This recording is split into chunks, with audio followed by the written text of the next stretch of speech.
Alam niyo ba kung bakit mas galit, mas matapang, at mas mapaghiganti si Simon kumpara kay Crisostomo Ibarra? Kasi nung sinulat ni Rizal ang El Filibusterismo, iba na rin ang pinagdaanan niya. At dun tayo ngayon sa kaligirang pangkasaysayan nito. Kamusta mga estudyante? Para sa Pilipino, unang termino, unang linggo, pag-aaralan natin ang kaligirang pangkasaysayan ng El Filibusterismo. Pagkatapos ng video na to, dapat kaya nyo nang ipaliwanag ang kaligirang pangkasaysayan. Tukuyin ang mga pangyayari sa buhay ni Rizal na nakaaapekto sa nobela at maunawaan kung bakit mahalaga ang konteksto sa pagbasa. Una, paghawan muna tayo ng balakid. Ano nga ba ang kaligirang pangkasaysayan?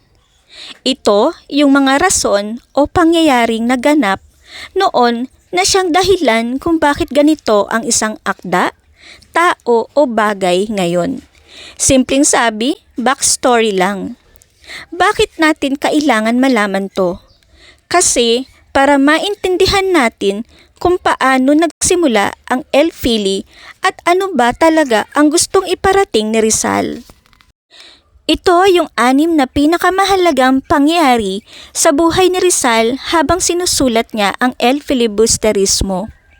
Una, dala-dala ni Rizal ang sakit ng loob niya at ng pamilya niya dahil sa pang-aabuso ng mga prayle.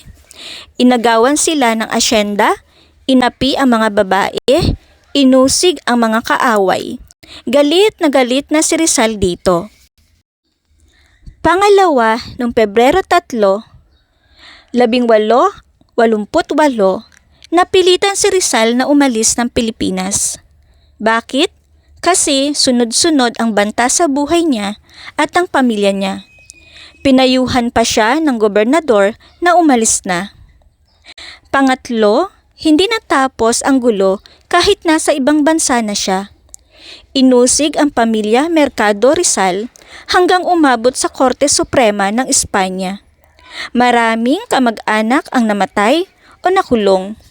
Masakit pa, namatayan siya ng 2 kaibigan at nangungulila kay Leonor Rivera. Pang-apat, naubusan si Rizal ng pera.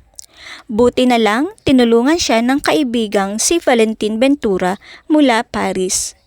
Siya ang nagpadala ng pera para matuloy ang paglilimbag. Panglima, sa wakas, natapos at nailimbag ang El Filibusterismo noong Setyembre 18, 1871 sa Ghent, Belgium. Mas matagal at mas mahirap ang proseso nito kumpara sa Noli Me Tangere. At panghuli, inialay ni Rizal ang nobela sa 3 paring martir, sina Gomez, Burgos at Zamora. Kaya tinawag itong nobelang politikal. Mas matapang na to. Dito makikita natin ang pagbabago ni Rizal. Mula sa mapayapang reforma, naging mas radikal na ang panawagan niya para sa pagbabago. Kaya mga estudyante, tandaan, ang El Filibusterismo ay hindi lang basta kwento. Ito ay sigaw ni Rizal mula sa sakit, galit at karanasan niya. Sa susunod na video, tatalakay naman natin ang mga tauhan. Pero sa ngayon, naiintindihan niyo na kung bakit mas madilim at mas matapang ang nobelang ito. Maraming salamat sa panonood!